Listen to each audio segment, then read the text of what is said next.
안녕하십니까. 네, 반갑습니다. 교육받은 대로 잘하시는군요. 네. 자, 오늘 이 시간은, 교재 다 받으셨죠? 그죠? 저희 교재가 이제 문제풀이 시리즈 강의가 시작이 되는데, 첫 번째 1단계가 뭐냐면, 지금 다 받으신 교재의 이름, 제목, 뭐죠? 기출문제 풀이부터 시작을 할 거예요. 그죠? 그 다음에 다음 달에는 단원별 문제풀이를 할 거고요. 그리고 마지막 세 번째 달에는 이제 예상 적중 문제 있죠. 그죠? 이제 그걸 하면서 3개월간의 문제풀이를 시작하는 첫 번째 시간이 바로 이 시간입니다. 자, 이 자리에 오신 학생들이나 또는 이제 인강을 듣는 학생들은 나름대로 이제 두 가지 케이스가 있다고 생각을 해요. 뭐냐면 이제 최종적으로 이론 정리가 어느 정도 돼서 이제 문제풀이 하면서 마무리를 지어야겠다라는 학생이 있는 반면에 이제 시험 날짜가 이제 스케줄을 잡다 보니까 이론하고 문제풀이를 병행해야 되는 뭐 이런 상황에 있는 학생도 있을 거라는 생각이 듭니다. 그죠? 그렇다면 두 경우의 케이스의 학생이 좀 학습 방법이 좀 달라야 된다라는 걸 먼저 말씀을 드릴게요. 첫 번째 뭐냐면 이론이 어느 정도 된 상태에서 문제를 푼다면 피드백을 굉장히 활발하게 하셔야 됩니다.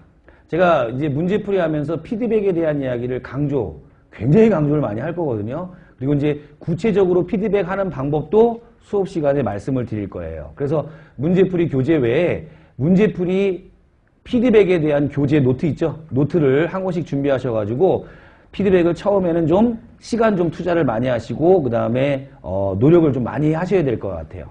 아시겠죠? 그리고 두 번째 이론과 그 다음에 이제 문제풀이를 병행하는 학생들은 일단 피드백보다는 필기하는 데에 좀 시간 투자를 많이 하셔야 돼요. 이론 시간에도 필기하셔야 되고 그 다음에 문제풀이 할 때도 제가 틈틈이 필기 내용은 말씀을 드릴 거거든요. 그래서 그거 하시고 복습하시고 이런 데에 좀 초점을 맞춰서 하신 다음에 나중에 문제풀이 다시 한번 인강으로 되돌려 보신다거나 아니면 필기한 내용으로 복습을 하실 때 그때 피드백을 하는 방법을 도입하시는 게 바람직하다. 왜냐하면 피드백이라는 게 좀 어려워요. 처음에 이론이 어느 정도 완성도가 떨어진 학생이 피드백을 하려고 그러면 진짜 있는 대로 다 찾아야 되거든요. 뭐 네이버도 찾아야 되고 다음도 찾아야 되고 강두수 화학교실도 들어와야 되고 막 이렇게 찾다 보면 소모되는 시간이 많아지니까 그 학생들은 피드백보다는 복습의 위주를 두시면 될 거다라는 약간의 차이점이 있다는 거 염두에 두시고 나는 지금 어디에 초점을 맞춰서 해야겠다. 벌써 뭐 잡히시죠? 그죠? 그래서 그 방법대로 이제 스스로 학습계획 세워서 이제 하시면 될 것 같고요. 그 다음에 이 교재를 한번 먼저 받으셔가지고 문제를 쭉 풀어본 학생들이 있다면 문제 구성을 제가 어떻게 해놨냐면 총 197문항을 집어넣었어요. 그러니까 다른 텀보다 좀 문항수가 좀 많아요. 많은데 1번부터 97번 문제까지는 제가 문제를 기출문제들을 통째로 20문항씩 넣지 않고 제가 발췌를 해서 넣었어요. 지금 기출문제량이 좀 누적이 되다 보니까 좀 상당히 많거든요.